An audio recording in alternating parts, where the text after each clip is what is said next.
Welcome to The Explainer. Today, we're diving into a really fascinating philosophical framework from the writer Zhu Feng. It proposes this powerful distinction between two ways of living, a rational, worldly life and a spiritual, faith-based one.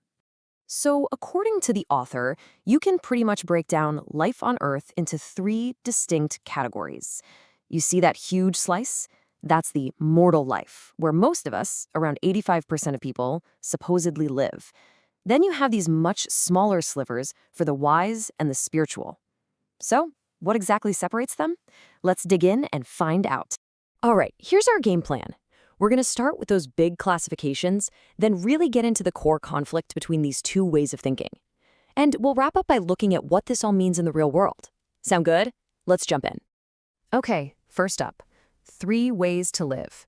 Let's get a handle on what the author means by the mortal, the wise, and the spiritual life. So each life is basically defined by what it's chasing. The mortal life, it's all about the tangible stuff, money, food, your reputation, the day-to-day grind.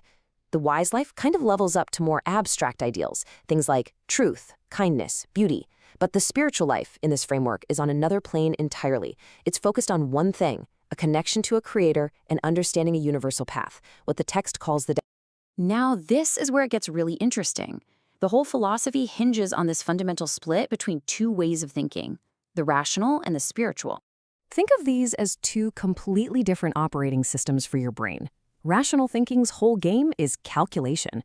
It weighs the pros and cons, relies on facts and logic. It's careful. But spiritual thinking, its core is trust. It runs on intuition, on faith, on that first gut impulse you feel in your heart before you have time to overthink it. And this leads them to focus on totally different things. Rational thinking is zoomed way in on the details of human life. Survival. How do I get food? Where do I live? What do people think of me? Spiritual thinking, though, zooms way, way out. It's not just concerned with human life, but with life itself, with a capital L. It's thinking about your ultimate destiny. And this slide just nails their different approaches. Rational thinking has this habit of taking something simple and tying it in knots with plans, analysis, and what-if scenarios. It complicates things. But spirituality, the text says, does the exact opposite. It looks at a complex mess and finds the simple path through it. It simplifies by trusting and acting spontaneously. So, the author makes this pretty bold claim. Reason is amazing, right? For navigating our human lives, it's the absolute peak. But the argument goes, if you're trying to reach for something beyond that, for life with a capital L, that same reason can become a cage, a prison of thinking that you just can't see past. So, if reason can be a trap, how do you get out? What does it actually feel like to have this spiritual mindset? Well, the text lays out 8 specific conditions for it. Now, if you look at these, they're not really a to-do list, are they? They're more like states of being. It kicks off with, let God occupy you, which is all about surrender. Then you see things like emptiness, which means letting go of obsessions, and act without intention, basically acting without a personal agenda. The whole vibe is about a total release of ego and control, so you can just flow with things truthfully and without rush. Okay, I know this can all sound a bit abstract, so let's bring it back down to earth and look at how this philosophy might actually apply in the real world, using some examples from the text. The writer talks about this really intense, life-changing car accident they were in. Now, what do you think their first thought was? Was it about physics, the speed of the other car? Nope. The very first thing that surfaced was this immediate, intuitive realization, God saved me. And that experience is used to define spiritual thinking perfectly. It's that instant judgment that comes from the heart, that flash of insight you get before your rational brain has a chance to boot up and start poking holes in it with facts and logic and doubt. And if you think that's something, check this out. The author also describes building 2 entire communities, beautiful ones apparently, with none of the stuff you'd expect. No formal plans, no committee meetings, no blueprints. I mean, can you even imagine trying to build a garden shed that way, let alone a whole community? So how on earth did that work? Well, this quote really gets to the why. It's that idea again. Spiritual thinkers find the simple path through a complex problem.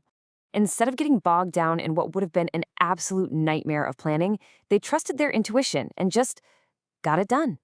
Okay, one last example, and it's a bit of a brain teaser. Imagine 2 builders. The rational thinker builds a solid house engineered to last for decades. The spiritual thinker builds a pretty flimsy one that'll be lucky to last a few years. I mean, who sounds like the smarter person here?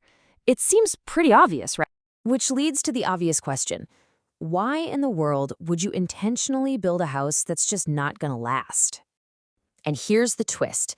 The spiritual thinker, the author says, is tuned into a different frequency. They sense something the rational planner doesn't. A massive earthquake is going to hit in 2 years and flatten everything anyway. All of a sudden, building a temporary house doesn't seem so foolish, does it?